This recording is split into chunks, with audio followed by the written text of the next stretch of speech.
평안하셨습니까? 기도드리겠습니다.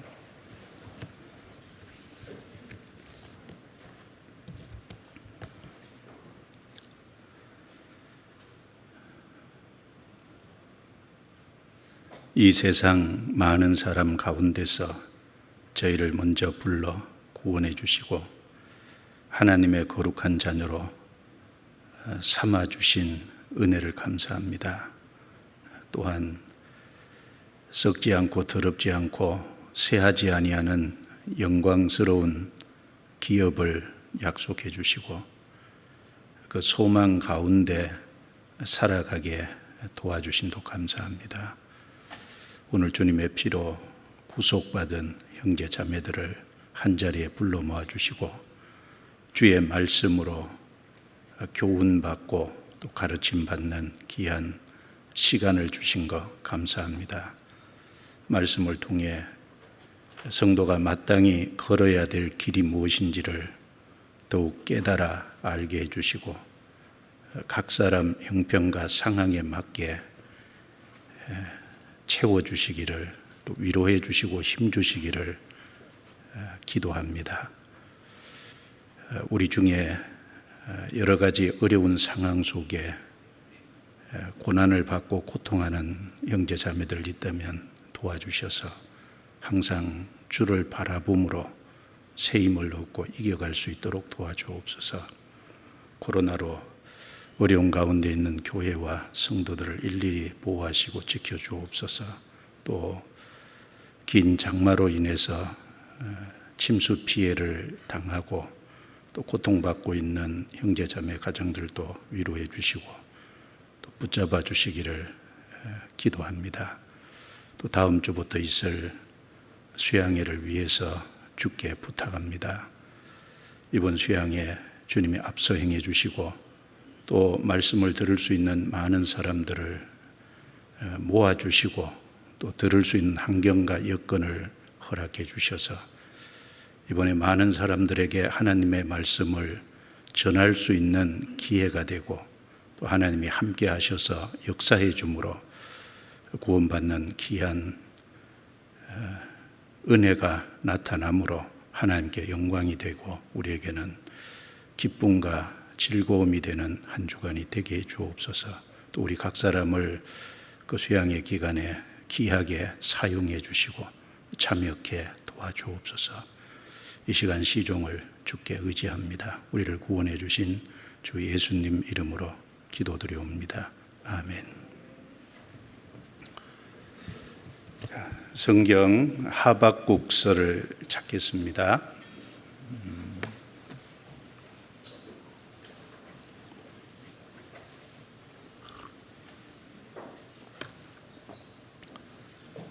하박국서 구약 성경 뒤에서 네 번째 성경입니다. 하박국서 2장 1절 말씀부터 제가 읽겠습니다. 내가 내 파수하는 곳에 서며 성루에 서리라. 그가 내게 무엇이라 말씀하실는지 기다리고 바라보며 나의 질문에 대하여 어떻게 대답하실는지 보리라. 그리하였더니 여호와께서 내게 대답하여 가라사대 너는 이 묵시를 기록하여 판에 명백히 새기되 달려가면서도 읽을 수 있게 하라. 이 묵시는 정한 때가 있나니 그 종말이 속히 이르겠고 결코 거짓되지 아니하리라. 비록 더딜지라도 기다리라. 지체되지 않고 정령 응하리라.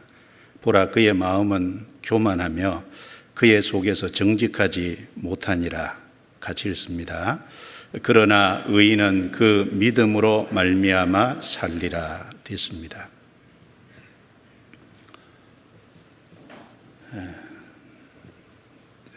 오늘 하박국서 2장 4절에 그러나 의인은 그 믿음으로 말미암아 살리라, 이 말씀을 중심해서 말씀을 드려보겠습니다.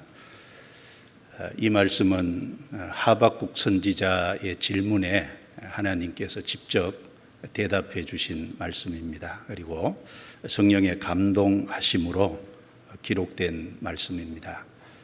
또 이 말씀을 1장, 2장과 연결해서 좀 생각을 해보면, 그러나 의인은 그 믿음으로 말미암아 살리라. 먼저 1차적으로 이 말씀은 하박국 선지자에게 주신 말씀입니다.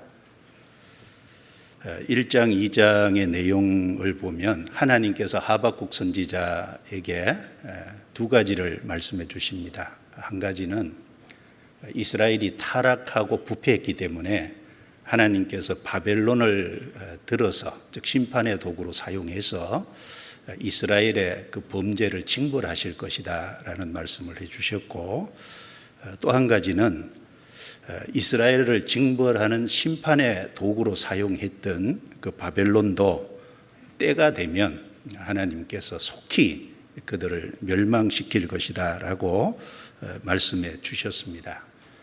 그리고 이 하박국서 2장 그 5절부터 끝절 20절까지 이 긴 내용은 바벨론이, 이스라엘을 징벌하는 도구로 사용했던 그 바벨론이 멸망받을 수밖에 없는 이유를 자세히 말씀을 하고 있습니다. 그리고 이 말씀을 쭉 읽어보면 화 있을진저라는 말씀이 5번이나 반복이 되고 있습니다. 하나님이 바벨론을 심판할 수밖에 없는 이유는 그들이 자기 힘으로 그 자기 신을 삼았다고 했습니다. 그리고 그들이 그 욕심을 음부같이 넓혀서 또 사망이 만족하지 못하는 것처럼 자기 소유 아닌 것으로 불의의 소득을 채워서 많은 나라를 이제 정복해서 자기 소유로 삼은 그 불의의 일을 취한 겁니다. 그리고 피로 성읍을 건설하고 또 바벨론의 잘못된 영향을 다른 나라에 전파시켜서 그것으로 치케하고, 또 하나님이 가장 싫어하시는 우상 숭배를 했던, 또 우상 숭배를 너무나도 크게 했던 나라가 바벨론입니다. 그래서 결국은 하나님이 바벨론을 심판할 수밖에 없다라는 말씀을 하고 있습니다. 그래서 여기 4절 앞부분을 보시면 보라 그의 마음은 교만하며 그의 속에서 정직하지 못하니라. 여기 그는 바벨론을 가리킵니다. 심판의 도구로 사용했던 바벨론은 이제 교만하고, 또 바벨론은 정직하지 못하니라. 온갖 위선과 거짓, 불의로 다른 나라를 자기 음부처럼 욕심을 넓게 불려서 자기 소유 아닌 것으로 자기 소유를 삼는 거짓된 거죠. 정직한 것이면 우상 숭배를 멈추고 하나님을 섬길 텐데 결국은 그 바벨론을 심판하실 것을 이제 말씀하신 겁니다. 그러나 의인은 그 믿음으로 말미암아 살리라. 결국 이스라엘도 타락으로 하나님이 징벌하시고 그 심판의 도구로 사용했던 바벨론도 하나님이 결국은 때가 되면 하나님이 속히 멸망시킬 것이다. 그러니까 여기 의인은 1차적으로 하박국 선지자를 가리킵니다. 하박국 선지자, 너는 그 믿음으로 말미암아 살아야 마땅하다. 이렇게 하나님이 권하시고 있는 내용입니다. 그리고 그러나 의인은 그 믿음으로 말미암아 살리라라는 이 말씀을 신약 성경에 바울 사도께서 3번이나 반복해서 강조점을 달리해서 인용을 하고 있습니다. 갈라디아서 3장 11절에도 인용하셨고, 또 로마서 1장 17절에도 인용을 했고, 또 히브리서 10장 38절에 강조점을 달리해서 3번 반복해서 인용을 했습니다. 그래서 여기 오직 의인은 그 믿음으로 말미암아 살리라라는 이 말씀이 성경 전체 속에 4번이나 반복이 되어 있다는 겁니다. 그 중에 가장 첫 번째 기록된 말씀이 이 하박국서 2장 4절이고, 이곳에서 하나님께서 의인은 믿음으로 산다라고 분명히 말씀했습니다. 사실 이 말씀은 성경 전체를 요약한 말씀이다라고 해도 과언이 아닐 겁니다. 왜냐하면 성경 전체는 사람이 아담 안에서 죄 가운데 태어났는데, 그 죄 가운데 태어난 사람이 어떻게 하면 죄 용서를 받고 하나님께 의롭게 되어 의인의 신분을 얻을 수 있느냐, 그것이 첫 번째 주제거든요. 사람이 의인의 신분을 어떻게 얻게 되느냐는 겁니다. 자, 의인의 신분을 얻는 것도 결국은 믿을 때 의인의 신분을 얻습니다. 그리고 의인의 신분을 얻은 그 사람은 남은 생애를 어떻게 살아야 될 거냐, 그것이 성경 전체에서 가르쳐지고 있는데, 여기 의인은 그 믿음으로 말미암아 살리라라고 명쾌한 답을 해주고 있습니다. 그래서 여기 그러나 의인은 그 믿음으로 말미암아 살리라, 중요한 단어가 첫 번째는 의인이라는 단어고, 두 번째는 믿음이라는 단어고, 세 번째는 살리라라는 단어입니다. 그래서 사람은 의인의 신분을 얻는 것도 믿음으로 얻고, 또 그 다음에 신앙생활 하는 것도, 그 의인으로 살아가는 삶도 한마디로 축약하면 믿음으로 사는 삶입니다. 그리고 주님 앞에 설 때도 결국은 믿음으로 주님 앞에 섭니다.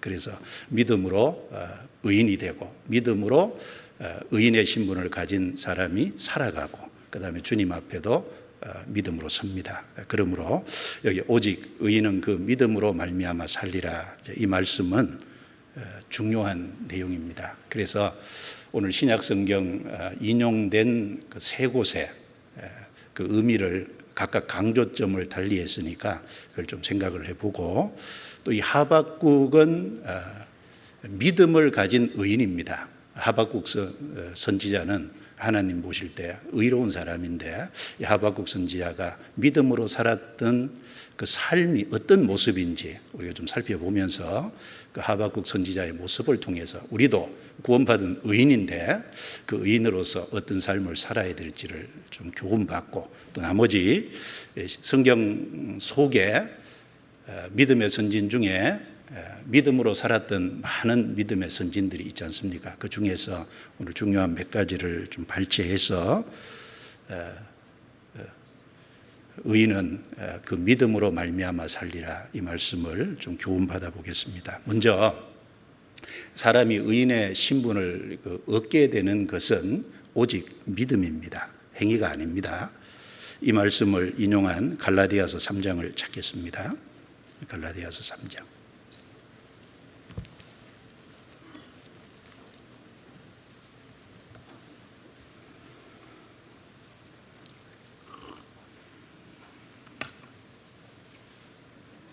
갈라디아서 3장 10절 말씀부터 제가 읽겠습니다.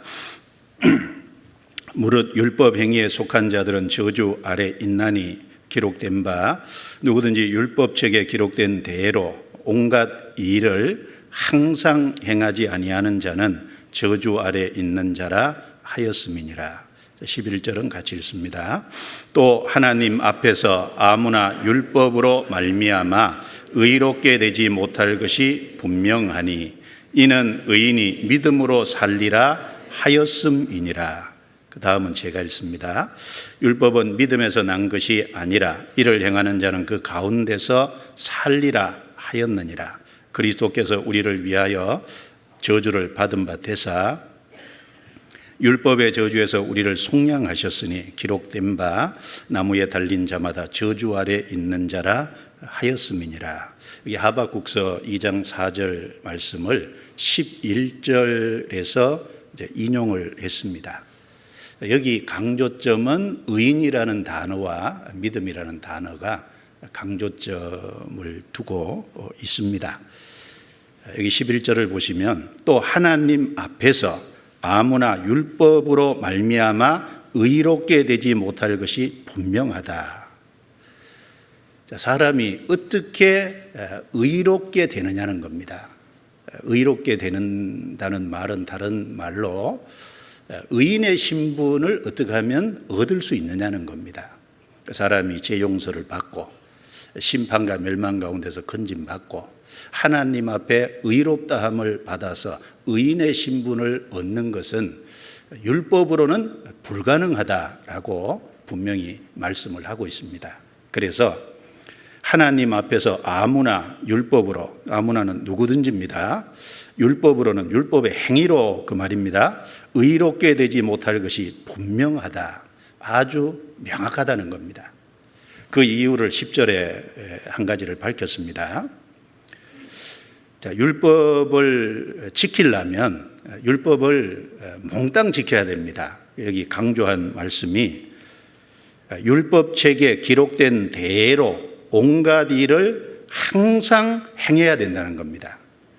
자, 율법에 기록한 모든 계명을, 호세아 8장 12절은요, 율법을 하나님이 10,000가지로 기록했다라는 말씀이 기록되어 있는데, 물론 딱 10,000가지라는 것보다 율법을 세세하게 나누면 얼마나 많겠습니까? 그 모든 계명을 항상, 그 말은 태어나서 죽을 때까지 한 번도 범하지 말고 지켜야 된다는 말인데, 그렇게 지킬 수 있는 사람은 아무도 없습니다. 왜냐하면 사람은 아담 안에서 태어날 때 죄의 기질을 가진 상태로 났고, 죄의 기질을 가진 사람은 율법의 모든 계명을 행할 수 있는 능력 자체가 없습니다. 그래서 율법으로는 의롭게 되지 못할, 의인의 신분을 얻지 못할 것이 아주 분명하다고 말씀했습니다. 그리고 또 한 가지는 이는 의인이 믿음으로 살리라 하였음이니라. 그리고 하나님께서 이미 구약 시대 때 의인은 믿음으로 말미암아 산다라고 명확하게 기록해 주시고 선포하셨다는 그 사실을 여기 강조하고 있습니다. 그리고 그 믿는 내용은 13절에 그리스도께서 우리를 위하여 저주를 받은 바 되사 율법의 저주에서 우리를 속량하셨으니, 우리 믿어야 될 내용이지 않습니까? 믿음의 내용. 우리는 율법을 다 범했기 때문에 우리는 마땅히 죄에 대해서 형벌을 받고 심판을 받아서 영원한 지옥에 떨어져야 마땅한데, 하나님께서 구세주로 예수 그리스도를 이 땅에 보내주시고, 예수 그리스도께서 우리가 율법을 범한 모든 그 형벌을, 죄를 짊어지시고 대신 형벌을 받고 피를 흘리심으로 우리를 심판과 멸망 가운데서 건져주셨습니다. 그래서 율법의 저주에서 우리를 속량하셨으니, 값을 지불하고 건져주신 것이 분명한 사실입니다. 예수님의 피가 우리의 죄값으로 지불이 됐습니다. 그리고 예수님의 33년의 생애 동안 예수님은 율법을 다 지키셨지 않습니까? 우리의 죄는 예수님이 짊어지시고 예수님의 의로운 삶은 우리에게 넘겨주셨어요. 바로 우리 죄를 다 예수님이 짊어지셨다는 그 사실을 회개하고 믿을 때, 예수 그리스도가 우리의 구세주라는 사실을 받아들일 때, 바로 하나님의 그 의를, 바로 예수 그리스도를 통해서 완성하신 의를 우리에게 넘겨주십니다. 죄는 가져가시고 의는 우리에게 넘겨주시고, 그래서 여기 믿음으로 의롭게 된다, 이걸 분명히 선언하셨습니다. 그래서 10절에 우리는 그럴 능력이 없기 때문에 율법으로는 안 된다. 11절에는 이미 하박국서 2장 4절에 하나님께서 행위가 아니라 의인은 믿음으로 말미암아 살리라 라고 하셨기 때문에 하나님은 어제나 오늘이나 영원토록 동일하시지 않습니까? 믿음으로만 의롭게 된다는 진리를 여기 확정하고 있습니다. 그래서 사람이 구원을 받고 의롭게 되고 의인의 신분을 이제 얻고 천국에 들어가는 것은 오직 믿음 하나로 된다는 것을 말씀하고 있습니다. 성경 전체에 믿음이라는 단어가 가장 처음 나오는 곳이 어딜까요? 생각해 보셨습니까?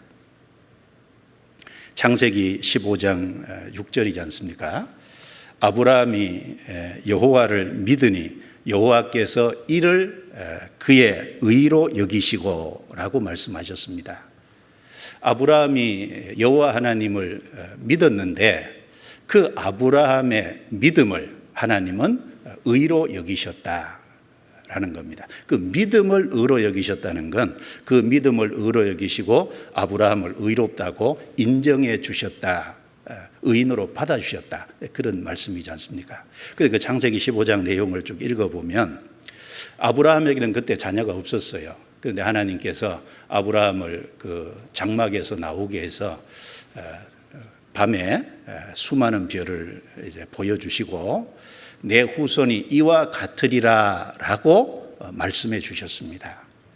내 자손이 이와 같으리라, 그러니까 수많은 별처럼 많이 있을 거다라고 약속해 주셨는데 그걸 히브리 로마서 4장의 쭉 내용을 읽어보면 그 의미 속에는 아브라함의 그 후손이 나고 그 후손 중에 구세주가 오시고 구세주가 오셔서 복음을 완성하시고 완성된 그 복음이 전 세계에 전해짐으로 말미암아 이제 믿음으로 의롭게 될 많은 후손들이 탄생할 것에 대한 말씀을 해 주신 겁니다. 그런데 아브라함은 아직 사라를 통해서 자식을 받지 못한 상태인데 하나님의 그 말씀을 그대로 믿었어요. 여호와를 믿었다는 건 하나님께서 하신 그 말씀을 믿었다는 겁니다. 여호와께서 이를 그 아브라함이 믿는 믿음을 의로 여기셨다라고 분명히 말씀합니다. 그리고 로마서 4장 4절 5절에 일하는 자에게는 그 삭설 은혜로 여기지 아니하고 빚으로 여기거니와 일을 아니할지라도 경건치 아니한 자를 의롭다 하시는 이를 믿는 자에게는 그 믿음을 의로 여기시나니라고 또 말씀하셨습니다. 여러분, 일하는 사람은 그 일하고 난 이후에 봉급을 받으면 그걸 즉 대가를 받았다라고 생각하지 않습니까? 그걸 은혜로 생각하는 사람은 없을 거예요. 그리고 만약에 내가 한 달 동안 열심히 일했는데 그것에 대한 대가를 나에게 주지 않는다면 회사에서 아마 내가 빚받을 거 있다고 생각할 겁니다. 끝까지 안 주면 소송이라도 하겠죠. 그런데 일을 아니할지라도 경건치 아니한 자를, 자, 일을 안 하니까 경건치 않아요. 불의해요. 우리는 아담 안에 태어나서 이 세상에서 하나님의 뜻을 이루는 것보다는 죄밖에 지은 게 없어요. 불의합니다. 그런데 그 경건치 아니한 자를 의롭다라고 하나님이 하신다는 겁니다. 어떻게 그럴까요? 바로 구세주를 통해서 우리가 율법을 범한 모든 죄를 예수님이 대신 담당하시고 바로 예수님을 통해서 다 해결하셨기 때문에 이제 그 사실을 믿는 사람에게 주님의 의를 넘겨주시니까 그 사람의 죄도 용서해 주시고 그 사람이 믿는 믿음을 의로 여기시고 그 사람을 의인으로 받아주신다는 것을 이제 말씀을 하고 있습니다. 그래서 로마서 5장 19절에도 한 사람이 순종치 아니함으로 많은 사람이 죄인 된 것 같이 한 사람의 순종하심으로 많은 사람이 의인이 되리라. 그 말씀도 우리는 이 세상에 출생하면서부터 아담 안에서 아담이 불순종으로 말미암아 죄인의 신분으로 악인의 신분으로 이 땅에 났습니다. 그런데 예수 그리스도를 믿을 때 예수 그리스도 한 분이 순종하심으로 말미암아 우리가 의인의 신분을 얻었다라고 분명히 말씀합니다. 그래서 우리가 의롭게 되고 의인의 신분을 얻는 것은 결코 우리의 행위가 아닙니다. 오직 믿음입니다. 그래서 그러나 의인은 그 믿음으로 말미암아 살리라, 그 말씀 속에 의인이 되는 방법도 하나님을 믿는 약속의 말씀을, 그 복음을 믿는 믿음으로 된다는 걸 분명히 말씀을 하고 있습니다. 창세기 4장에 가인과 아벨 너무나도 잘 알지 않습니까? 가인은 땅에 농산물을 드렸습니다. 그 농산물을 드렸다는 거기 땀과 정성과 수고가 담겨 있고요. 그리고 그 농산물을 드렸다는 거기엔 자기의 열심과 자기 의와 자기 행위입니다. 그래서 가인은 그걸 의지하고 나갔습니다. 그러나 아벨은 바로 대신 죽음을 의지하고 나갔잖아요. 양을 잡아서 피를 흘려놓고 하나님이 하나님께 나아가는 방법으로 구세주의 대신 죽어서 그걸 의지하고 나가는 길을 하나님이 정하셨지 않습니까? 아벨은 그 진리를 깨달았습니다. 그래서 그 대신 죽음, 또 피를 의지하고 나가서 하나님 앞에 의롭다함을 얻었습니다. 그래서 히브리서 11장 4절에 믿음으로 아벨은 가인보다 더 나은 제사를 하나님께 드림으로 의로운 자라는 증거를 얻었으니 라고 말씀하셨습니다.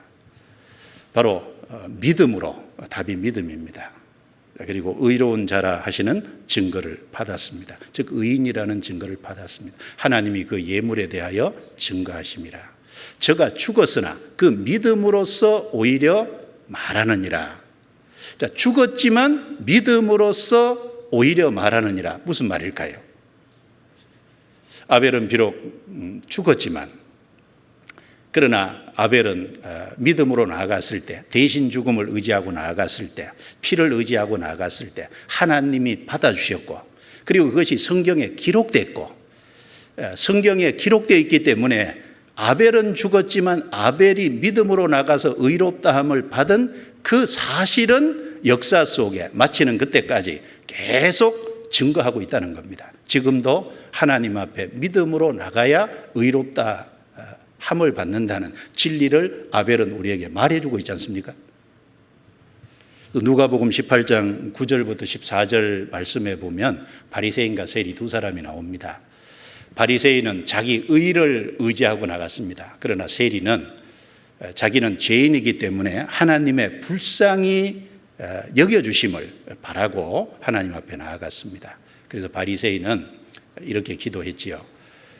하나님, 나는 다른 사람들 곧 토색, 불의, 간음을 하는 자들과 같지 않습니다. 그리고 저 세리와도 같지 않음을 감사합니다. 나는 일에 2번씩 음식하고 소득에 11조를 드립니다. 자, 자기의 행위를 의지하고 나갔습니다. 자기 죄는 감추고 행위는 드러내고. 그런데 세리는 어떻게 나갔습니까? 하나님이여 불쌍히 여기옵소서, 나는 죄인이로소이다. 그는 죄가 너무너무 많기 때문에 하늘을 쳐다보지도 못했습니다. 가슴을 치면서 불쌍히 여겨달라고. 여러분, 아무리 죄가 많아도 하나님의 불쌍히 여김, 하나님의 자비를 의지할 수 있잖아요. 나는 죄인이로소이다. 자기의 상태를 정직하게 인정하고 하나님께 나아갔을 때 어떻게 됐습니까? 누가복음 18장 14절 말씀에 이 사람 세리가 저보다, 저 사람 바리새인보다 의롭다 하심을 받고 집에 내려갔느니라. 바로 그 주님의 긍휼과 자비로 말미암아 용서를 받고 의롭다함을 실제로 받았습니다. 그래서 첫 번째는 그러나 의인은 그 믿음으로 말미암아 살리라라는 말씀을 통해서 의인의 신분을 얻는 것은 오직 믿음으로 되는 것이다. 행위가 아니다라는 것을 우리에게 분명히 말씀해 주고 있습니다. 자, 로마서 1장을 찾겠습니다. 로마서 1장.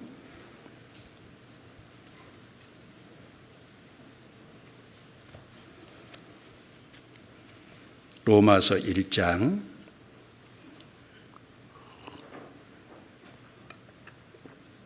16절 17절 말씀입니다. 16절 17절 16절은 제가 읽습니다. 내가 복음을 부끄러워하지 아니하노니 이 복음은 모든 믿는 자에게 구원을 주시는 하나님의 능력이 됨이라. 첫째는 유대인에게요 또한 헬라인에게로다. 같이 읽습니다. 복음에는 하나님의 의가 나타나서 믿음으로 믿음에 이르게 하나니 기록된 바 오직 의인은 믿음으로 말미암아 살리라 함과 같으니라. 자, 여기는 두 가지가 강조되어 있습니다. 믿음으로 믿음에 이르게 하나니 오직 의인은 믿음으로 말미암아 살리라. 하박국 2장 4절이 17절에 인용되어 있습니다. 여기에는 믿음으로 믿음에 이르게 한다. 자, 앞에 믿음은 구원받는 믿음, 즉 의롭게 돼서 의인의 신분을 받는 것을 말합니다. 믿음에 이르게 하나니라는 뒤에 나오는 믿음은 우리의 신앙생활을 말하는 겁니다. 의인의 신분을 이제 얻고 나서 남은 생애를 어떻게 살아가야 될 거냐, 그 삶은 믿음으로 살아야 된다는 것을 여기 강조하고 있습니다. 그 강조점이 믿음으로 믿음에 이르게 하나니, 여기도 이제 의인의 신분을 얻는 것, 또 하나는 믿음에 이르게 하나니, 구원받은 이후에 의인으로서 어떤 삶을 살아가느냐, 오직 믿음으로 살아가야 된다라는 것을 두 가지를 동시에 여기 강조하고 있습니다. 그래서 로마서 전체를 살펴보면 아담 안에서 죄인으로 난 우리가 어떻게 하면 의롭게 되고 의인의 신분을 얻을 수 있느냐, 그 문제를 첫 번째 거론하고, 그 다음에 의인의 신분을 얻었다면 그 나머지 삶은 어떻게 살아갈 것이냐, 그 부분에 대해서도 12장부터 자세하게 말씀을 해주고 있습니다. 그래서 우리가 구원을 확실하게 받았다면은, 그리고 의롭다함을 받고 의인의 신분을 얻었다면 이제 그것으로 됐다, 그것이 결코 아니죠. 믿음으로 믿음에 이르게 하나니. 자, 복음은 바로 예수 그리스도께서 십자가에서 우리의 모든 허물과 죄를 용서해 주신 겁니다. 복음에는 하나님의 의가 나타났다고 말씀했죠. 여기서 말하는 하나님의 의는 율법을 범한 죄를 심판하는 공의가 아니라 바로 십자가를 통해서 우리의 죄값을 다 지불해 주신 하나님의 사랑을 말씀한 겁니다. 십자가를 통해서 나타내 주신 복음의 의, 하나님의 사랑의 의를 여기 말씀하시는 겁니다. 그 복음에는 하나님의 의가 나타나서 믿음으로 믿음에 이르게 하나니. 자, 이제 확실하게 구원받고 제사함 받고 의롭다함을 받아서 의인의 신분을 얻었다면 이제 됐다? 아니죠. 믿음으로 이르게 하나니, 나머지 삶도 이제 믿음으로 계속해서 살아가는 삶을 살아야 된다는 것을 분명히 말씀합니다. 그래서 복음은 구원받는 믿음에서 주님을 위해 살아가는 믿음으로 나아가게 한다는 겁니다. 이미 하박국서 2장 4절에 오직 의인은 믿음으로 말미암아 살리라 라고 하나님께서 선포하셨다는 것을 여기서 강조하고 있습니다. 내가 믿음이 확실하다면 내 믿음 위에다가 하나님이 원하시는 바른 건축물을 쌓아 올려야 되지 않겠습니까? 성경 베드로후서 1장을 찾겠습니다. 베드로후서 1장.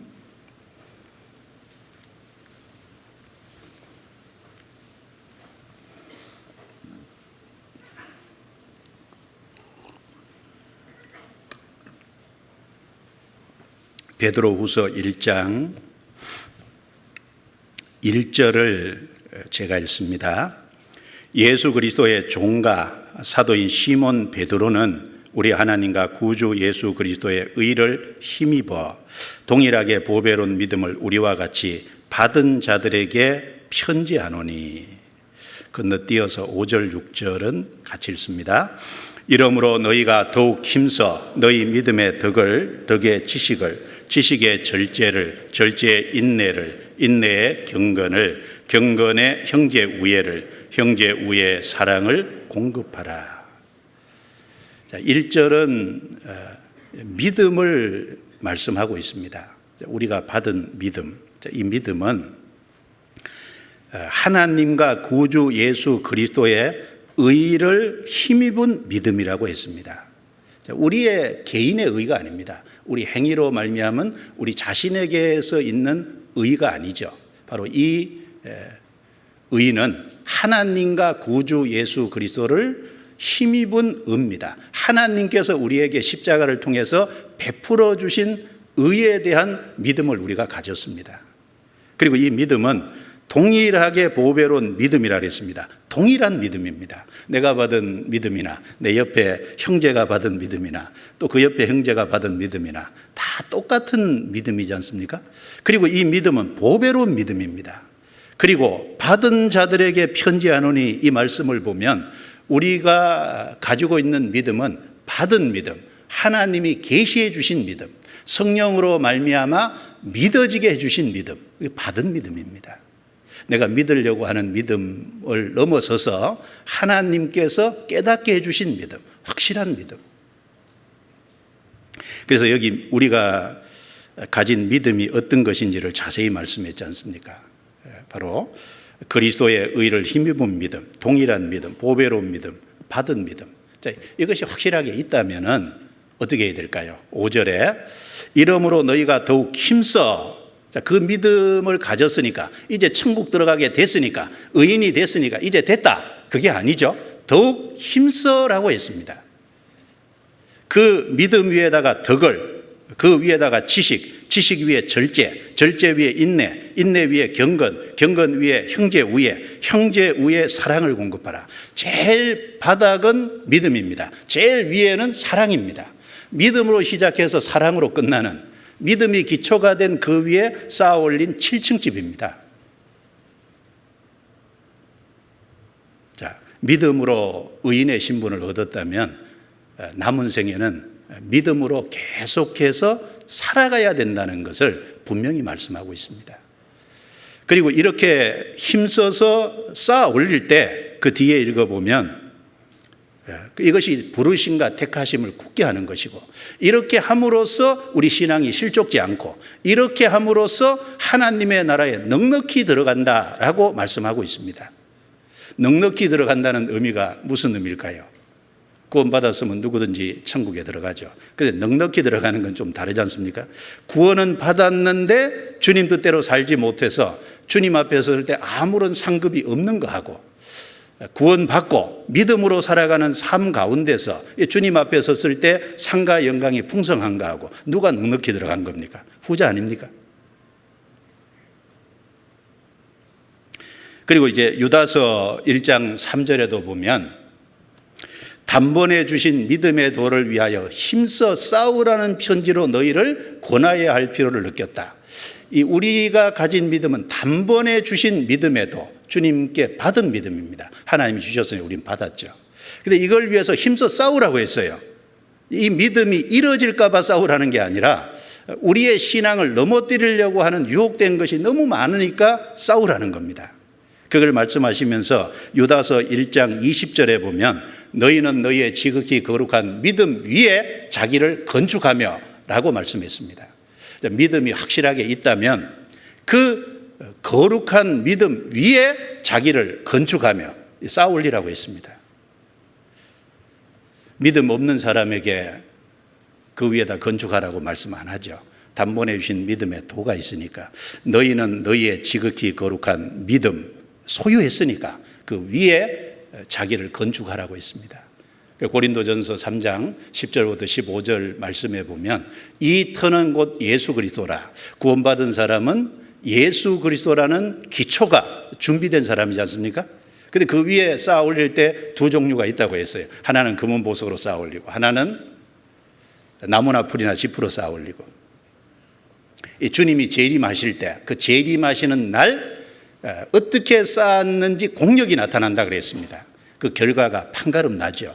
근데 불이 지나가요. 금은 보석은 남습니다. 나무나 풀이나 짚으로 쌓아 올린 것은 불타버리고, 기초는 있는데 그 위에는 아무것도 없어요.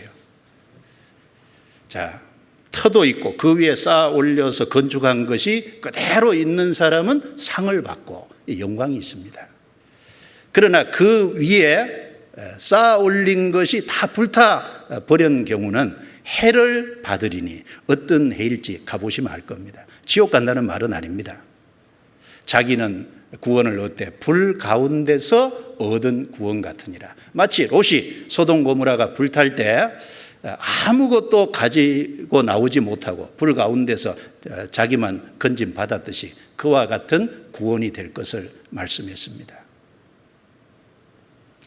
그래서 우리가 의인의 신분을 확실히 믿음으로 얻었다면 이제 나머지 의인으로서 살아가는 삶도 믿음으로 계속해서 살아가야 되는 것을 우리에게 말씀해 주고 있습니다. 결코 내가 천국 가게 됐으니까, 의인의 신분을 얻었으니까 이제 됐다 풀어놓으면 결코 안 되죠. 그것은 시작이고 이제 주님 앞에 갈 때까지 계속해서 믿음으로 하루하루 한 발짝 한 발짝 우리는 걸어가야 될 겁니다. 그래서 지난주에 우리가 배운 갈라디아서 2장 20절 말씀에도 보면 내가 그리스도와 함께 십자가에 못 박혔나니 그런 적 이제는 내가 산 것이 아니요 오직 내 안에 그리스도께서 사신 것이라.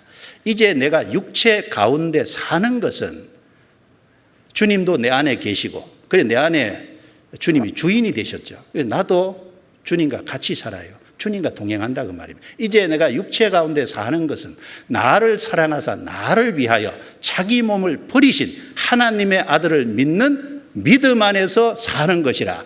믿음 안에서 계속해서 살아가는 것이라고 말씀하고 있지 않습니까?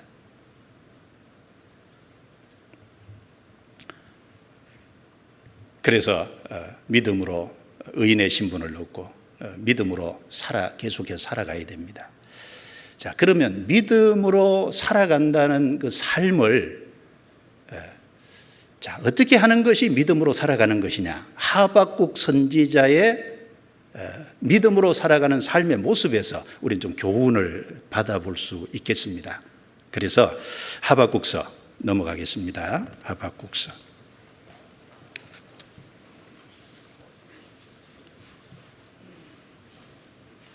하박국서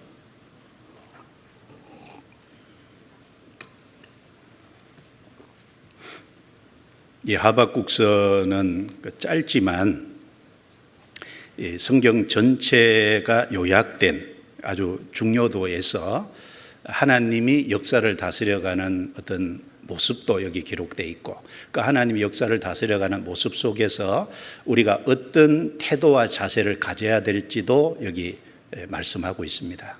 그리고 역사의 마지막이 어떻게 될 것도 분명히 말씀하고 있기 때문에 아주 중요한 위치를 차지하고 있다고 하겠습니다. 이 하박국서 1장과 2장은 하박국 선지자가 삶 속에서 이해되지 않는 자기가 의문을 갖는 두 가지를 하나님께 질문하는 내용이 나옵니다. 그리고 하나님은 그 하박국 선지자가 질문한 두 가지에 대해서 대답해 주신 내용이 기록이 되어 있습니다. 하박국 선지자는 질문했고 하나님은 거기에 답을 해 주셨습니다. 하박국 선지자가 이해되지 않아서 하나님께 의문을 가지고 하나님께 기도하고 묻고 간구한 그 첫 번째는 이스라엘 백성들이 불의한데 왜 하나님의 공의가 시행되지 않습니까? 불의가 있으면 하나님 심판을 해야 되잖아요. 그런데 불의가 있음에도 불구하고 이스라엘 민족이 철저히 타락되었음에도 불구하고 하나님의 공의로운 심판이 없다는 것에 대해서 하박국 선지자는 의문을 갖게 됐습니다. 그 내용이 1장 2절부터 4절입니다. 첫 번째 질문입니다. 제가 읽습니다. 여호와여 내가 부르짖어도 주께서 듣지 아니하시니 어느 때까지리이까? 내가 강포를 인하여 외쳐도 주께서 구원치 아니하시나이다. 어찌하여 나로 간악을 보게 하시며 배역을 목도하게 하시나이까? 대저 겁탈과 강포가 내 앞에 있고 변론과 언쟁이 일어났나이다. 같이 읽습니다.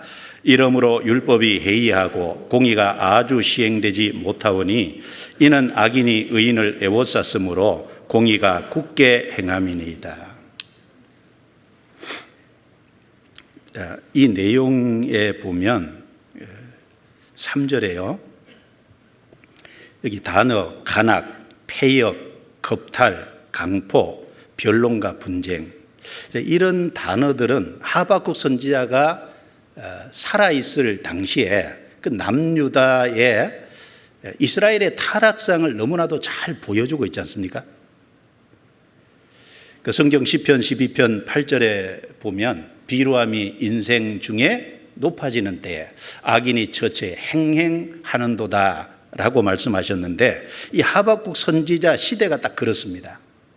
불의가 이스라엘 전체에 만연했기 때문에 악인이 처처에 행행하는 이 하박국 선지자는 그 예레미야 선지자와 동시대에 살았던 선지자예요. 예레미야를 보면 이스라엘의 타락상이 훨씬 더 자세하게 언급이 되어 있습니다.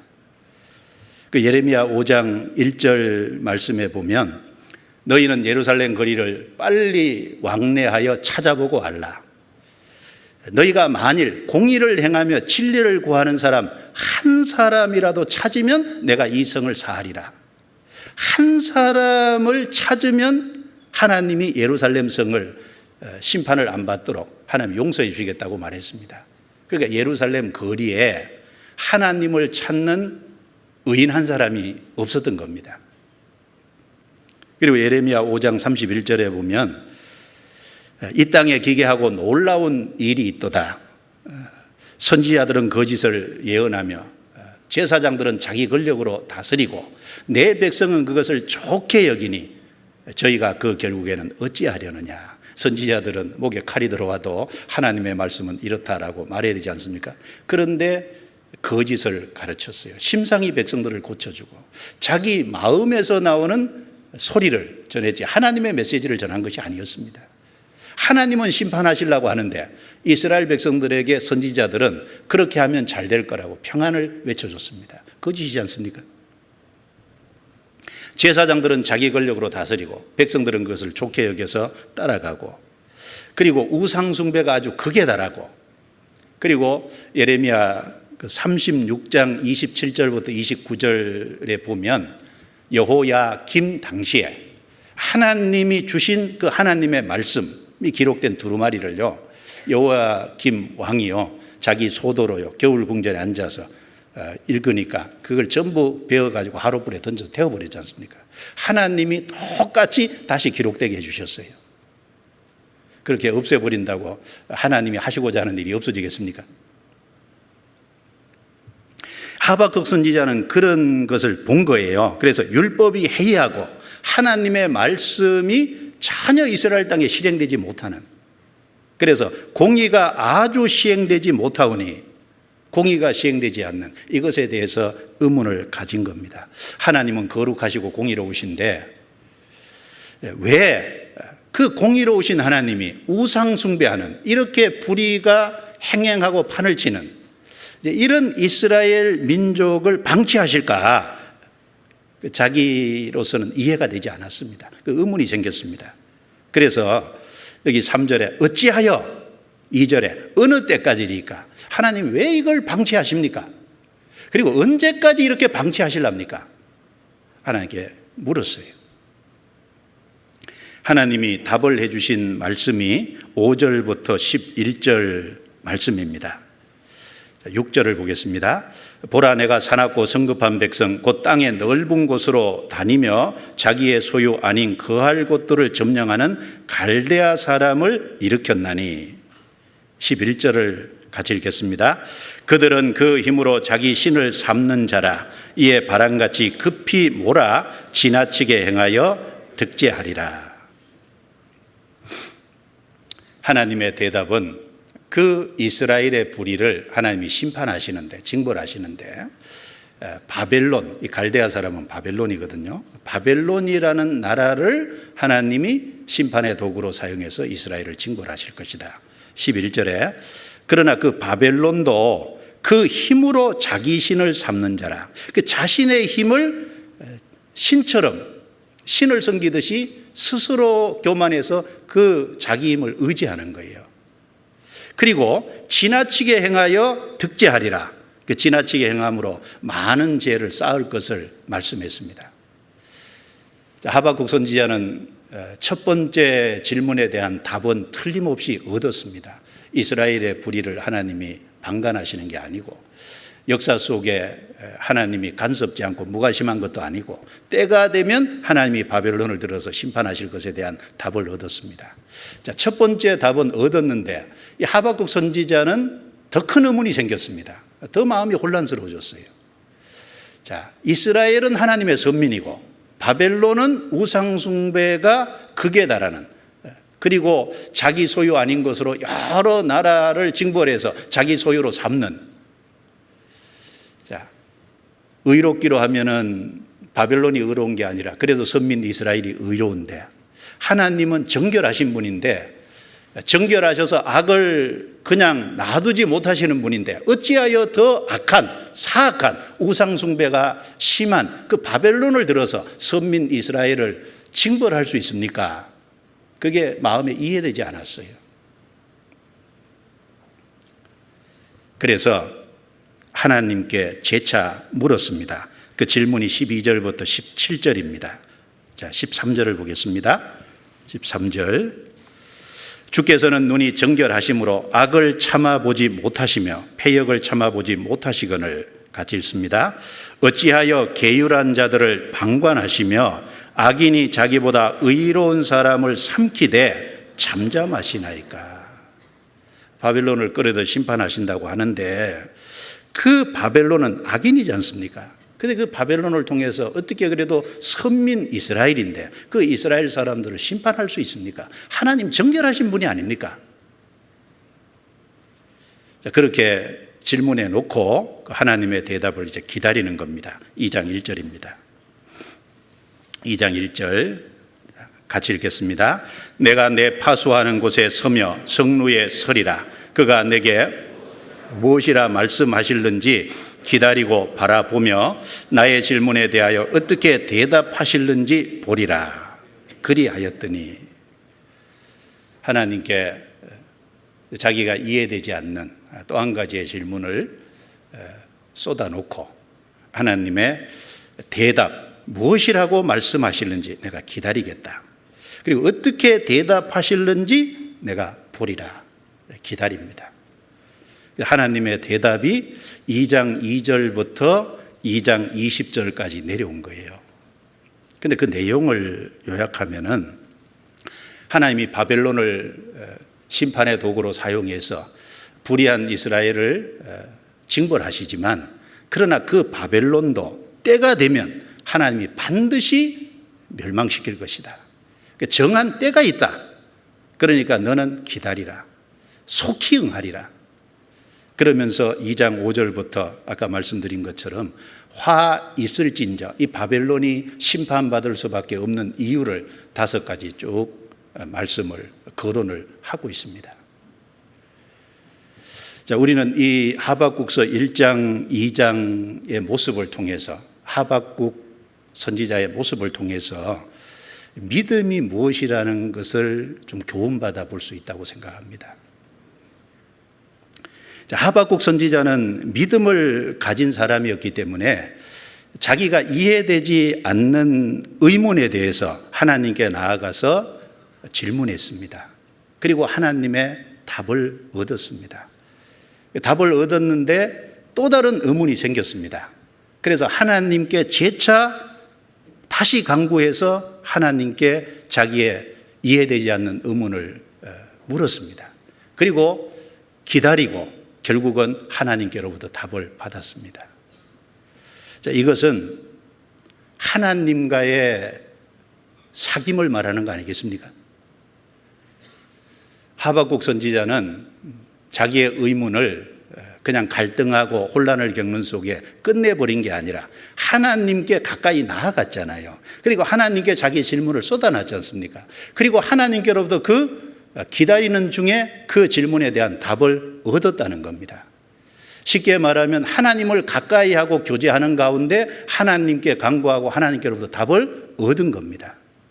여러분, 믿음은 하나님을 가까이 하는 겁니다. 그리고 믿음은 하나님께 묻고 하나님의 답을 구하는 겁니다.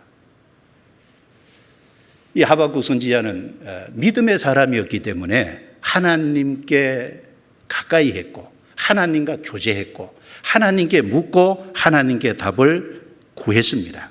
자, 어떤 사람은 하박국을 가르쳐서 구약의 도마다 이렇게 표현하는 분들도 있습니다. 신약에 예수님의 12제자 중에 도마 나오지 않습니까? 그 도마가 예수님이 부활하신 이후 첫 번째 제자들에게 나타났을 때 그 자리에 없었어요. 다른 제자들이 우리는 부활하신 주님을 봤다라고 하니까 도마가 말하기를 나는 주님의 그 못 박힌 손을 보고 내 손가락을 거기 못자국에 넣으며 내 손을 그 옆구리에 넣어보지 않고는 나는 믿지 않겠다. 나는 봐야 믿겠다. 그런데 예수님께서 그 도마에게 나타나 주셨잖아요. 그리고 도마는 신앙 고백을 했습니다. 나의 주시며 나의 하나님이시다.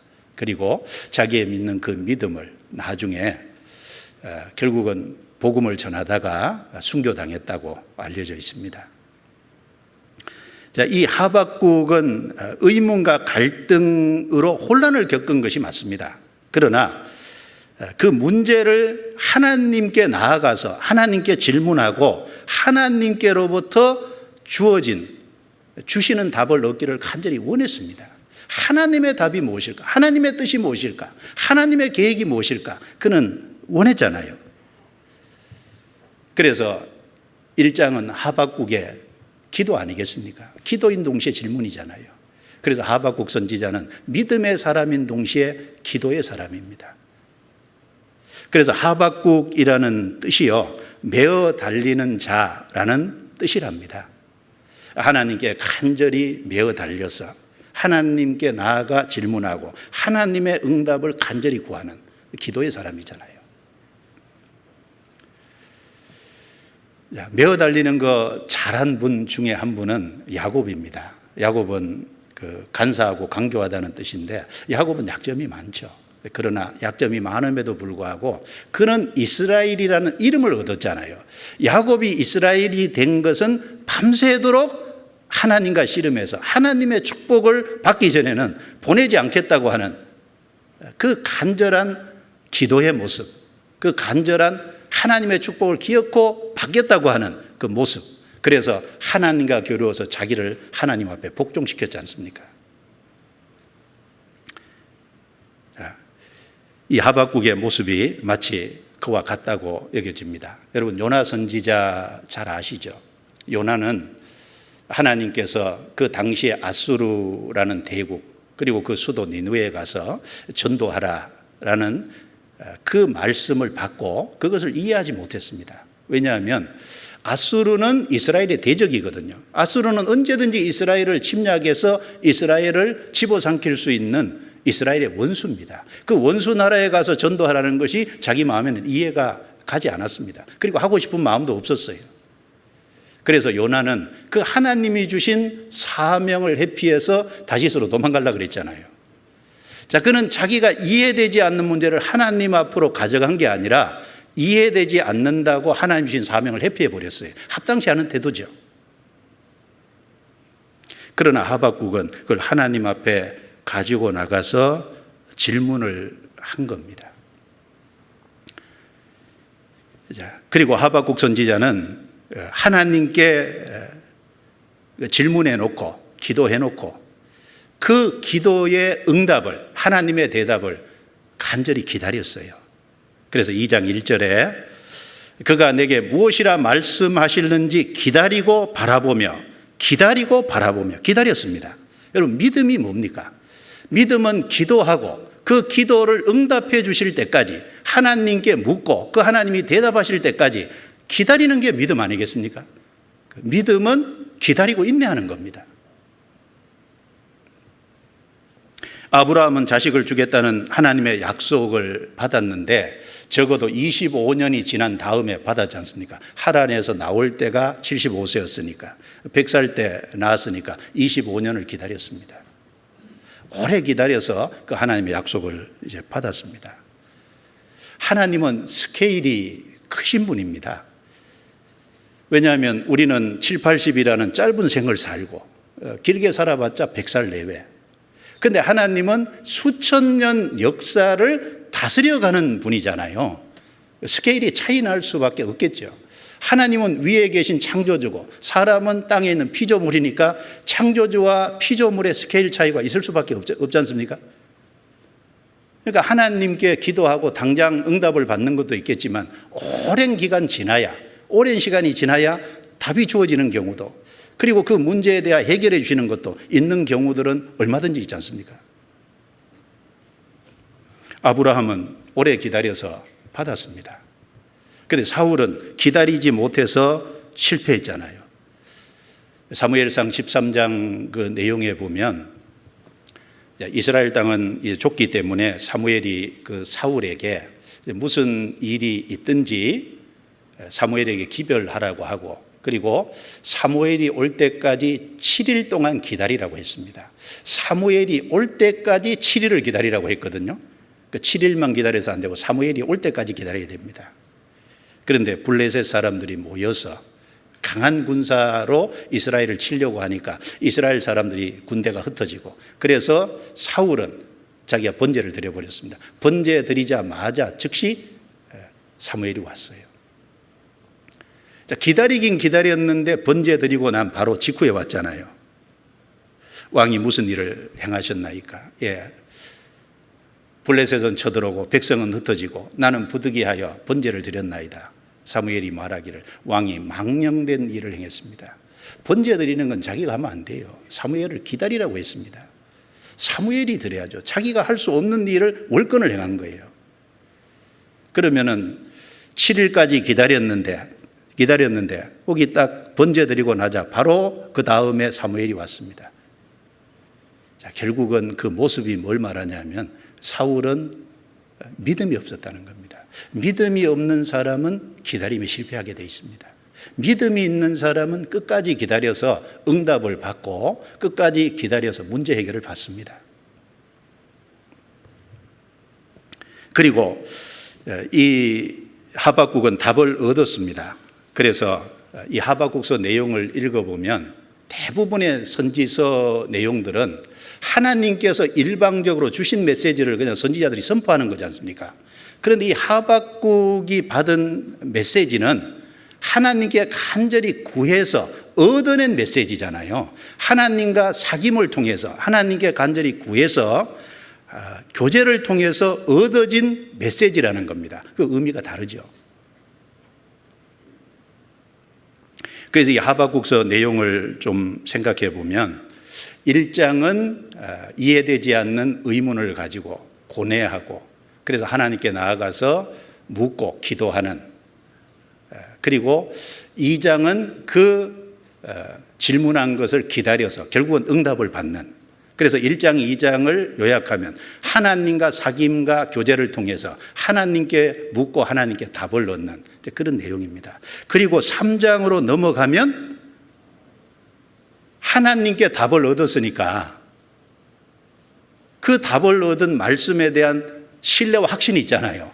그러니까 3장은 하박국의 기도인 동시에 감사와 찬양입니다. 그래서 3장은 찬양의 내용이 나옵니다. 볼까요? 2장 20절입니다. 먼저 2장 20절.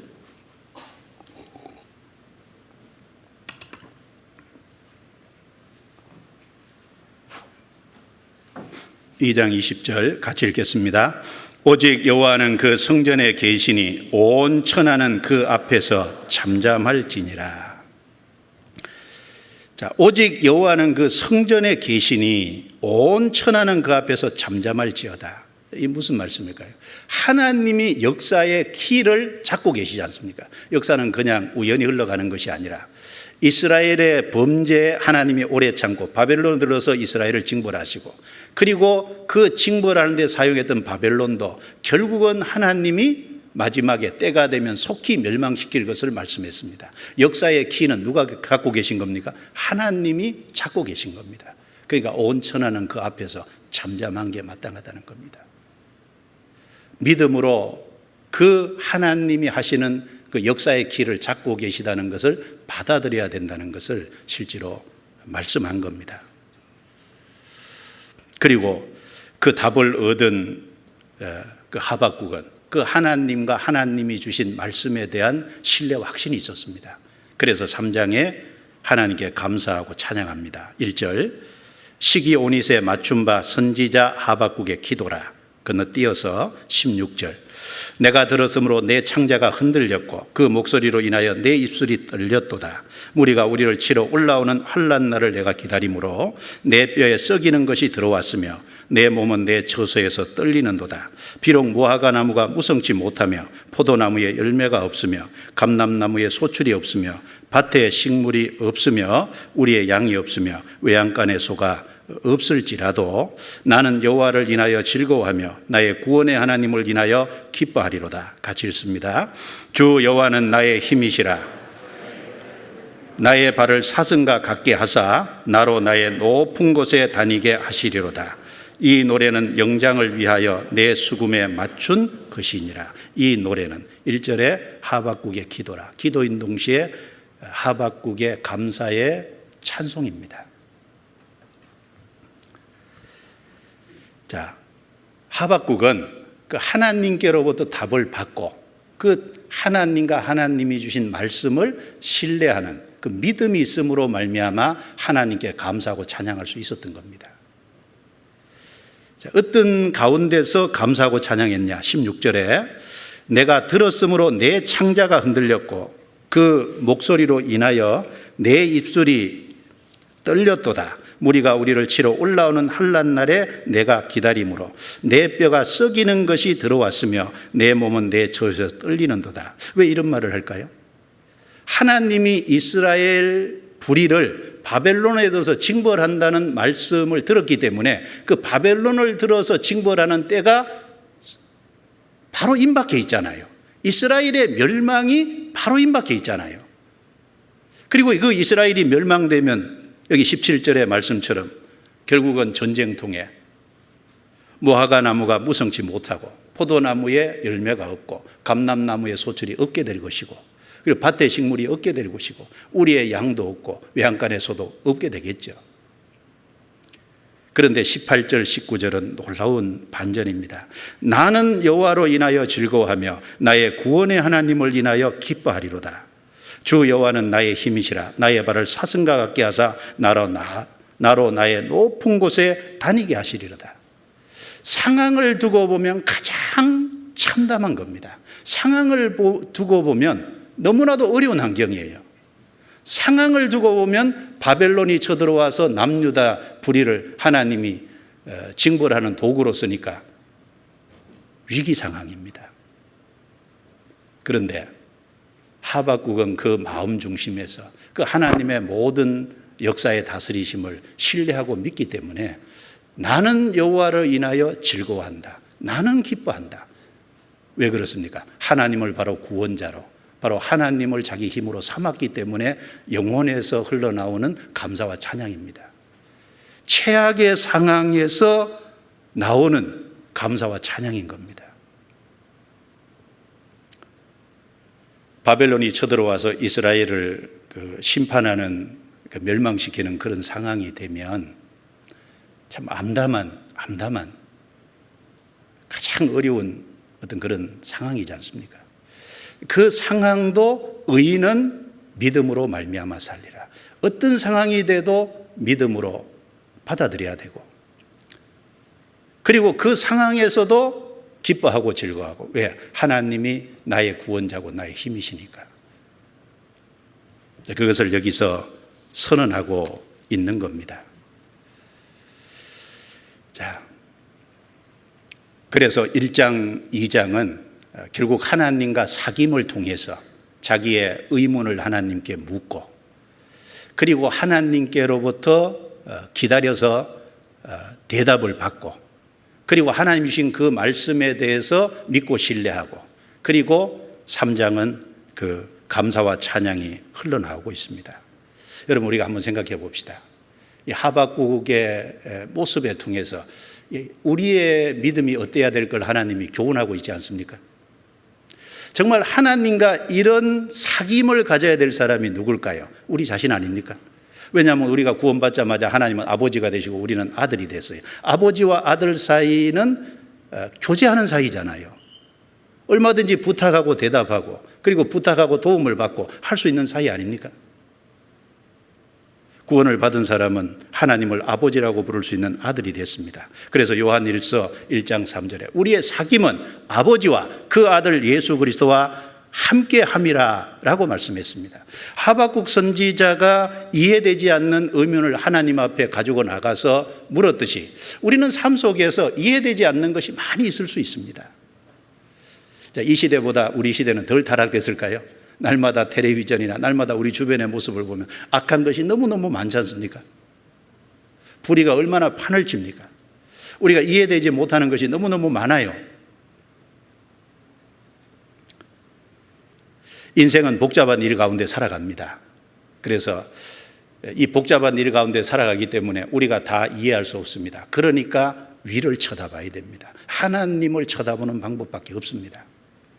그래서 전도서 8장 17절에 하나님은 하나님의 모든 행사를 살펴보니 해 아래서 하시는 일을 사람이 능히 깨달을 수 없도다. 사람이 아무리 애써 궁구할지라도 능히 깨닫지 못하나니 비록 지혜자가 아니라 할지라도 능히 깨닫지 못하느니라. 여기 능히 깨닫지 못한다는 말을 3번이나 했어요. 하나님이 해 아래에서 하시고 있는 일이 있어요. 그런데 우리가 잘 안 보일 때, 우리가 깨닫지 못할 때가 너무 많죠. 사람이 능히 깨달을 수 없도다. 애써 아무리 궁구할지라도 능히 깨닫지 못하는도다. 지혜자가 안다고 하지만 깨닫지 못하는도다. 3번이나 반복해서. 그럼 어떻게 해야 됩니까? 하박국이 하나님께 물었던 것처럼 우리도 위를 쳐다보는 것이 마땅하죠. 이 하박국의 모습에서 우리가 좀 정리를 해보면 첫 번째는 하나님을 가까이에서 교제해야 된다는 겁니다. 그리고 우리의 이해되지 않는 많은 인생의 문제에 대해서 하나님께 가지고 나가서 하나님께 기도하고 물어야 된다는 겁니다. 그리고 하나님 앞에서 하나님이 답을 주실 때까지, 문제를 풀어주실 때까지 우리는 하나님 앞에 기다리고 인내해야 된다는 겁니다. 그리고 하나님이 답을 주신 그 말씀에 대해서, 하나님에 대해서 우리는 신뢰하고 확신해야 된다는 겁니다. 그리고 그 하나님이 풀어주시고 해결해 주신 답을 주시고 도움을 받을 때 우리는 거기서 감사하고 찬양할 수 있다는 겁니다. 그것이 하박국의 믿음입니다. 하박국의 신앙입니다.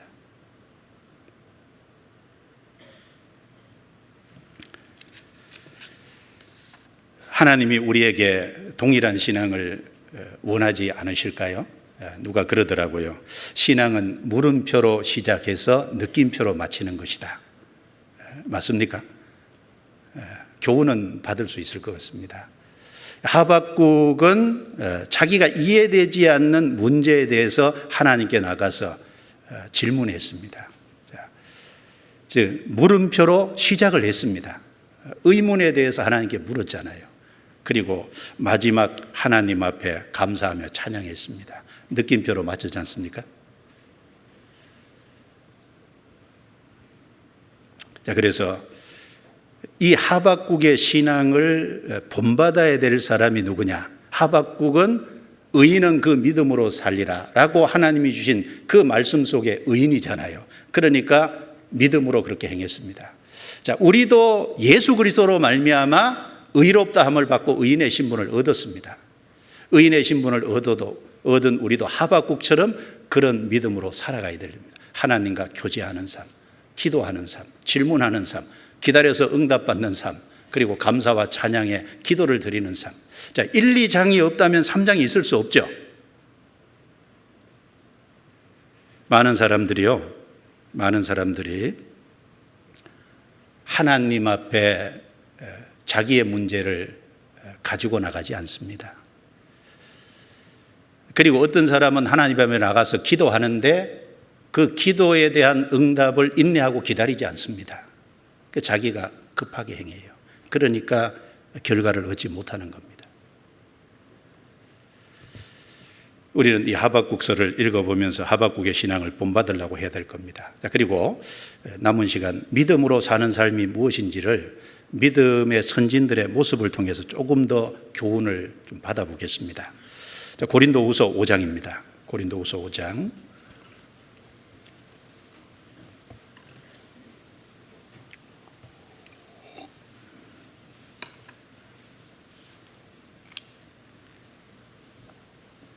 (5장 7절입니다. 5장 7절 같이 읽겠습니다. 이는 우리가 믿음으로 행하고 보는 것으로 하지 아니함이로라. 자, 믿음은 환경이 아닌 하나님과 하나님의 약속의 말씀을 신뢰하고 그 말씀에 순종하는 것이 믿음입니다. 자, 이 말씀에 믿음과 보는 것은 반대되는 것이라고 말씀하고 있습니다. 우리가 믿음으로 행하고 보는 것으로는 하지 않는다고 했어요. 자, 보이는 환경을 의지하고 보이는 환경을 쫓아가는 것은 믿음이 아닙니다. 믿음은 하나님을 믿고 하나님이 주신 말씀을 믿고 그 말씀에 순종하는 것이 믿음입니다. 누가복음 5장에서 예수님께서 베드로의 배를 빌려서 말씀을 하시고 쭉 많은 말씀을 하신 이후에 베드로에게 명령을 내렸습니다. 깊은 데로 가서 그물을 내려라. 베드로가 말하기를 내가 밤이 맞도록 수고하였으되 얻은 것이 없지만은 말씀에 의지하여 그물을 내리리다. 말씀에 의지하여 그물을 내렸습니다. 베드로는 밤새도록 물고기 잡았는데 안 잡혔어요. 그리고 지금은 물고기 잡힐 시간도 아니라는 거 베드로는 어부 경험 속에서 너무나도 잘 알고 있습니다. 그런데 베드로는 주님의 말씀을 많이 들었기 때문에 그 주님의 말씀에 붙잡혀서 말씀에 의지해서 가서 그물을 내렸습니다. 믿음은 환경이 아닌 하나님이 주신 말씀에 순종하는 겁니다. 히브리서 11장 8절에 믿음으로 아브라함은 부르심을 받았을 때 순종하여 장래 기업으로 나아갈 때 갈 바를 알지 못하고 나아갔으며 라고 말씀했습니다. 갈대아 우르에서 있을 때 부름을 받았습니다. 거기서 하란을 거쳐서 가나안 땅까지 왔는데 갈대아 우르에서 하란까지 거리가 무려 960km, 그리고 하란에서 가나안 땅까지가 무려 480km, 합쳐서 1440km의 긴 거리입니다. 요즘처럼 차 타고 온 것도 아니지 않습니까? 비행기 타고 온 것도 아니고. 그런데 그 말씀에 순종하여 갈 바를 알지 못하고 나갔으며, 갈 바를 모르고 갔대요. 무슨 말입니까? 가나안 땅이 어디 있는지 몰랐어요. 가나안 땅에 대한 정보도 자세한 걸 몰랐습니다. 그 당시에 갈대아 우르는 도시였고 가나안 땅은 시골이거든요. 쉽게 말하면. 그리고 갈 바를 알지 못하고 나갔던 그 말씀 속에는 가는 코스와 길도 잘 몰랐습니다. 그런데 하나님의 부름을 받고 무조건 나와서 하나님의 인도를 따라서 말씀을 쫓아서 마침내 가나안 땅에 들어갔지 않습니까? 우리도 이 세상에서 복음으로 말미암아 부름을 받았습니다. 우리는 영적으로 이 세상과 구별을 했습니다. 우리는 가나안이라고 하는 영적인 천국을 향해서 가나안은 천국의 그림자잖아요. 신앙의 여정을 나아갑니다. 어떻게 가는지 잘 모르죠. 처음 간 코스니까. 우리도 말씀을 쫓아서 하루하루 한 걸음 한 걸음 나아갑니다. 결국은 우리가 도달할 것은 영원한 천국이 될 겁니다. 자, 믿음은 환경이 아닌 말씀을 신뢰하고 순종하는 겁니다. 우리는 그 사실을 분명히 해야 될 겁니다. 환경을 바라보고 의지하는 것은 결코 믿음이 아닙니다. 그리고 믿음은 세상과 구별되게 하고 이기게 한다는 겁니다. 요한일서 5장입니다. 요한일서 5장 찾겠습니다. 요한일서 5장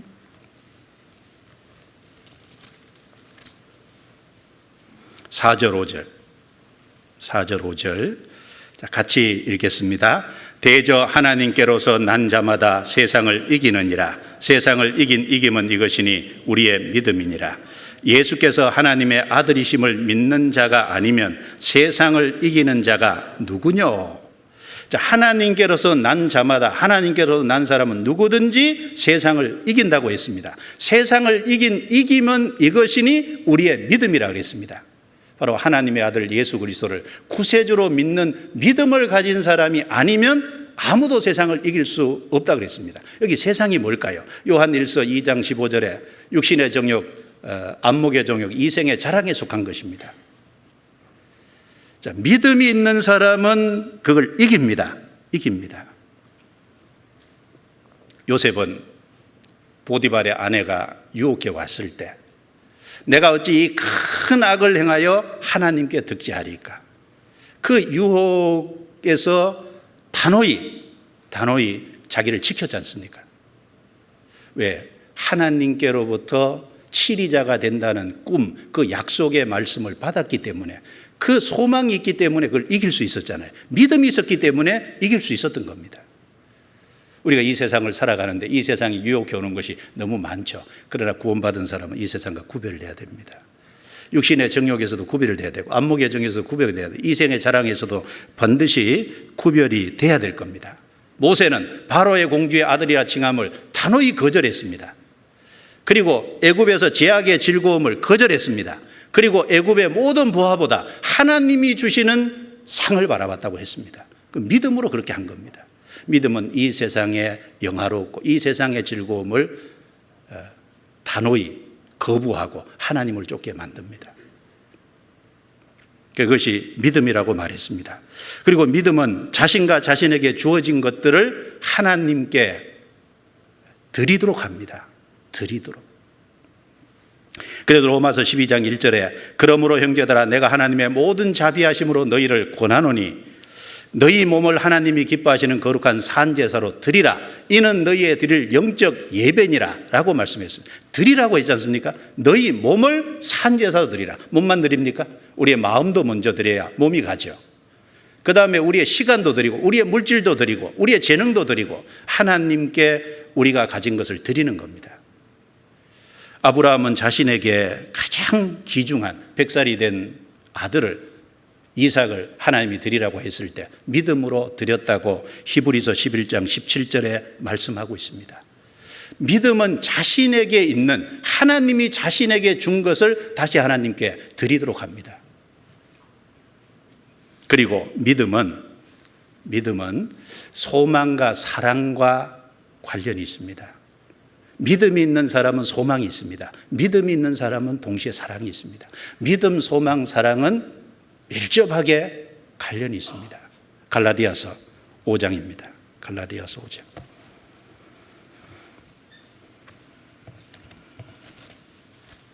갈라디아서 5장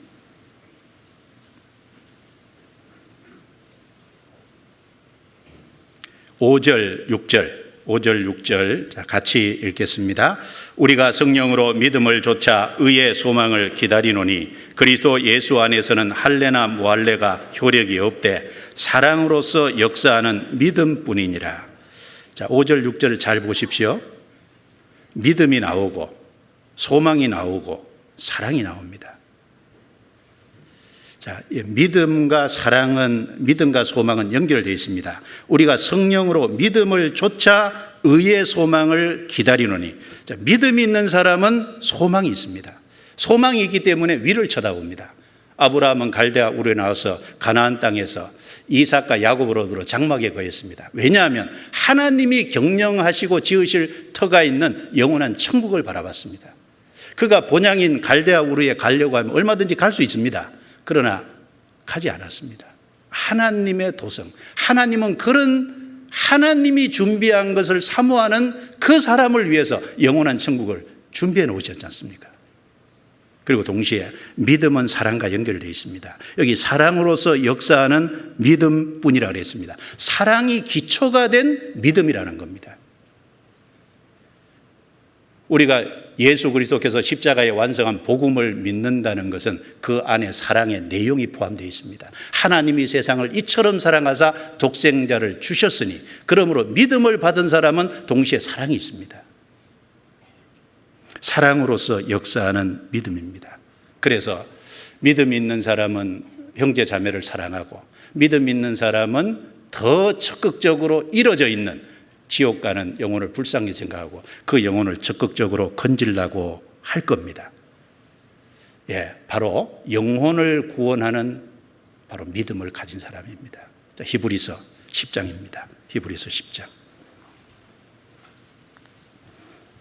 히브리서 10장 37절부터 39절입니다. 37절부터 39절. 자, 같이 읽겠습니다.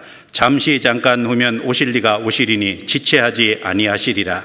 오직 나의 의인은 믿음으로 말미암아 살리라. 또한 뒤로 물러가면 내 마음이 저를 기뻐하지 아니하리라 하셨느니라. 우리는 뒤로 물러가 침륜에 빠질 자가 아니요 오직 영혼을 구원함에 이르는 믿음을 가진 자니라. 자, 하박국서 2장 4절이 여기 38절에 인용되어 있습니다. 오직 나의 의인은 믿음으로 말미암아 살리라. 여기 어떤 믿음을 얘기할까요? 그 앞에 32절부터 쭉 말씀을 보면 빛을 받은 후에 그랬습니다. 고난의 큰 싸움을 빛을 받았다는 건 복음을 받은 거예요. 복음의 빛을 받아서 구원을 얻고 하나님 앞에 의인의 신분을 얻은 겁니다. 자, 의인의 신분을 얻은 사람은 이 세상에서 고난이라는 큰 싸움이 시작됐죠. 그래서 여기 말씀하는 것이 비방과 환난을 받고 사람에게 구경거리가 되고, 그리고 갇힌 자가 되고, 그리고 여기 자기 산업, 자기 소유물도 믿음 때문에 빼앗기고, 자, 이런 일을 겪으면 사람은 낙담할 수 있고 사람은 뒤로 물러갈 수 있습니다.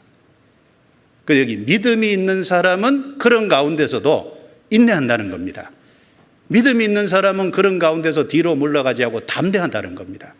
그리고 그 담대함이 주님 오시면 그 사람에게 상급이 될 것을 분명히 말씀했습니다. 그러면서 여기 39절에 우리는 뒤로 물러가 침륜에 빠질 자가 아니요 오직 영혼을 구원함에 이르는 믿음을 가진 자니라. 자, 복음 때문에 고난을 받고 복음 때문에 여러 가지 환난과 역정이 있지만 오직 의인은 믿음으로 살아가리라. 바로 그 믿음 때문에 그 모든 것을 인내하고 담대하게 그걸 극복합니다. 그리고 더 나아가 영혼을 구원하는 믿음을 가진 자지라. 영혼을 구원하는 믿음, 다른 이뤄진 영혼을 건지는 우리는 믿음을 가진 자입니다. 이 세상에 이뤄진 영혼을 누가 건질 수 있습니까? 대통령이 건집니까? 과학자가 건집니까? 아닙니다. 바로 구원받은 우리는 영혼이 구원받는 걸 도울 수 있잖아요. 내가 건지는 건 아니지만 하나님이 하시는 일에 내가 쓰임받고 그 영혼이 구원받도록 내가 도울 수 있잖아요. 그런 의미에서 영혼을 구원하는 믿음을 가진 자지라. 오직 의인은 믿음으로 말미암아 살리라. 이 믿음은 바로 복음을 소중히 여기고 복음 때문에 핍박받고 그 복음 때문에 핍박 가운데서 인내하고 그리고 그걸 극복하고 그리고 더 나아가 영혼을 건지는 믿음, 그 믿음을 여기 얘기하고 있습니다. 의인은 그 믿음으로 삽니다. 우리에게 제일 중요한 게 영혼을 건지는 거 아닙니까?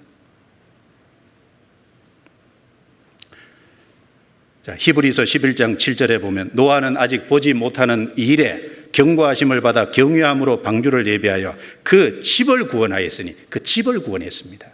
노아 혼자만 아니라 그 가족이 구원을 받았지 않습니까? 여리고성이 무너지는 그 가운데서 기생 라합은 믿음으로 인해서 자기 가족들을 건졌지 않습니까? 이번 수양에 우리가 해야 될 일이 있지 않습니까? 영혼을 건지는 일이고 같이 기도하고 같이 협력하고 같이 복음을 전하는 일에 참여하는 일을 마땅히 우리가 해야 합니다. 가족 중에 여리고성처럼 아마 견고한 사람이 있을 수 있습니다. 그런데 여리고성은 이스라엘 백성이 무너뜨렸습니까? 하나님이 무너뜨렸습니까? 여리고성은 하나님이 무너뜨려진 거예요. 이스라엘 백성들은 말씀에 순종하는 일을 했고 여리고성을 무너뜨린 건 하나님이 한 겁니다. 자, 우리 주변에 여리고성처럼 강한 사람 하나님이 무너뜨리고 우리는 그 말씀에 순종해서 우리가 해야 될 일을 충성되게 하면 됩니다. 이스라엘 백성들이 한 일이 무엇입니까? 말씀에 순종해서 하루에 한 바퀴씩 6일 동안 돌았습니다. 마지막 7일째 7바퀴를 돌고 양강나팔을 치면서 고함을 지르라는 그 신호에 맞춰서 고함을 질러서 그때 하나님이 타이밍을 맞춰서 무너지게 해주셨어요. 이스라엘 백성들은 하나님의 말씀에 순종해서 하라고 하는 일을 성실하게 했을 뿐입니다. 그런데 무너뜨린 건 하나님이 하셨어요. 이번 하계 수양회 때 온라인 집회지만요, 여리고성 같은 사람이 무너지는 사람이 있을 거예요. 그렇지 않습니까? 우리는 그걸 기대합니다. 잘 생각해 보세요. 왜 하나님이 뭐 하루에 한 바퀴 6일 동안 돌고 7일째 7바퀴 돌고 고함 지르고 막 이런 거 필요 없이 그냥 뭐 처음부터 무너뜨릴 수 있잖아요. 뭐 하나님은 그럴 능력이 없습니까? 얼마든지 할 수 있는데 왜 6일 동안 그리고 7일째 7바퀴 7일을 계속 돌게 했을까요? 우리가 교훈을 받을 수 있습니다. 여러분, 7일이 반복되는 게 일생입니다. 우리는 구원받은 그때부터 주님 앞에 갈 때까지 매일매일 여리고성 같은 우리 주변에 난공불락 같은 이뤄진 영혼에게 관심을 갖고요, 우리는 그 사람들을 구원하려고 성실하게 우리가 해야 될 일을 해야 된다는 걸 가르치기 위해서 하루에 한 바퀴씩 돌게 하지 않았습니까? 오늘 또 관심을 갖고 내일 또 관심을 갖고 그 다음 날 또 그걸 건지는 것을 관심 갖고. 그런데 왜 7일째는 7바퀴 돌게 했을까요? 우리가 관심을 갖는 속에 집중적으로 힘을 써야 될 때가 있습니다. 그렇죠? 이번 하계 수양에도 일주일입니다. 7일입니다.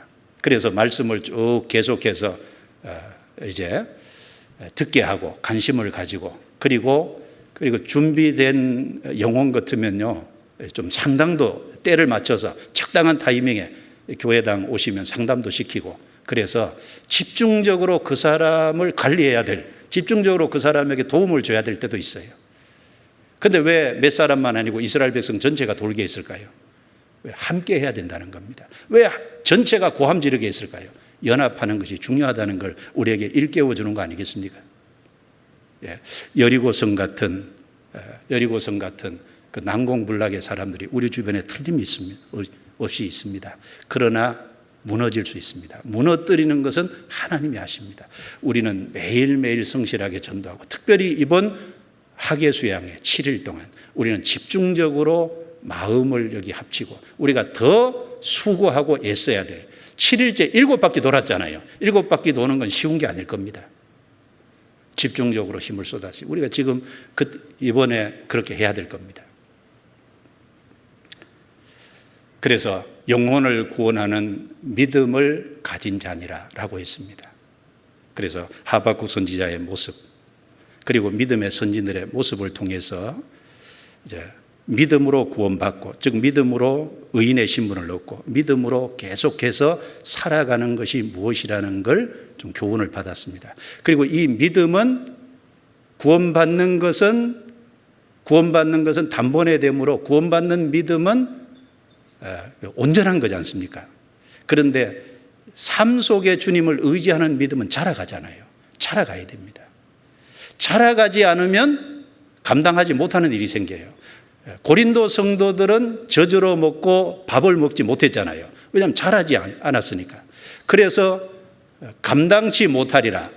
감당치 못하는 일이 있어요. 마가 요한은 신앙이 어렸을 때 바울 사도하고 전도여행을 떠났는데 밤빌레아 버가에서 예루살렘으로 돌아가 버렸습니다. 신앙이 어려서 그걸 같이 할 수 있는 신앙이 안 돼요. 감당이 안 됩니다. 그런데 마가 요한은 나중에 신앙이 자랐어요. 어떻게 했습니까? 나중에 마가복음을 기록했잖아요.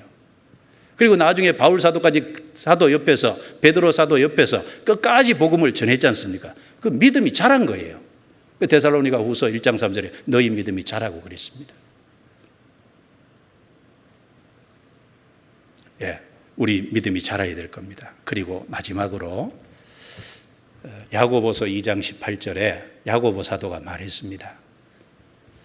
너는 행함이 없는 믿음을 내게 보이라. 나는 행함으로 내 믿음을 내게 보이겠다고 했습니다. 여러분, 행함이 없는 믿음을 어떻게 보이겠습니까? 그건 죽은 믿음이니까 할 수 없다는 거예요. 보일 수 없다는 겁니다. 그런데 야고보 사도는 나는 행함으로 내 믿음을 내게 보이겠다고 했습니다. 행함으로 내 믿음을 내게 보이겠다.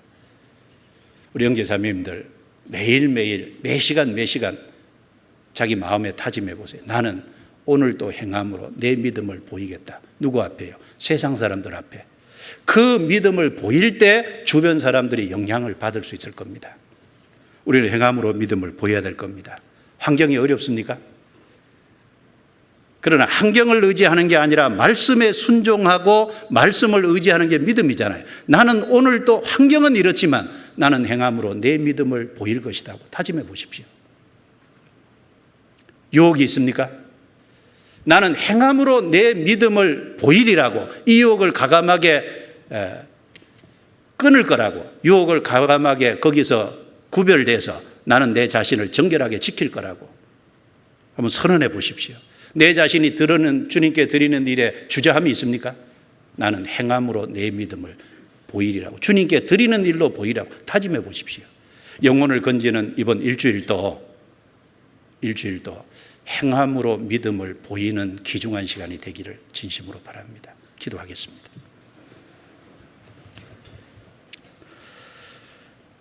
주님 감사합니다. 우리에게 소중한 시간을 주시고 또 우리의 삶이 어떠해야 될지를 또 깊이 생각하고 깨달아 알게 해주신 것 감사합니다. 하박국 선지자의 믿음으로 살아가는 삶을 우리가 본받도록 도와주시고 또 믿음의 선진들의 삶을 본받도록 도와주옵소서. 그리고 8월 17일부터 계획되어 있는 수양회 주님 손에 부탁합니다. 이번에도 성도들이 마음을 연합해서 주의 선을 이루고 많은 영혼이 주님께 돌아오는 일에 우리 각자 귀하게 쓰임받게 해 주옵소서. 주께 부탁합니다. 하나님의 영광이 나타나고 우리에게 기쁨이 되는 한 주간이 되도록 우리 모두를 귀하게 사용해 주옵소서. 우리를 구원해 주신 주 예수님 이름으로 기도드리옵니다. 아멘.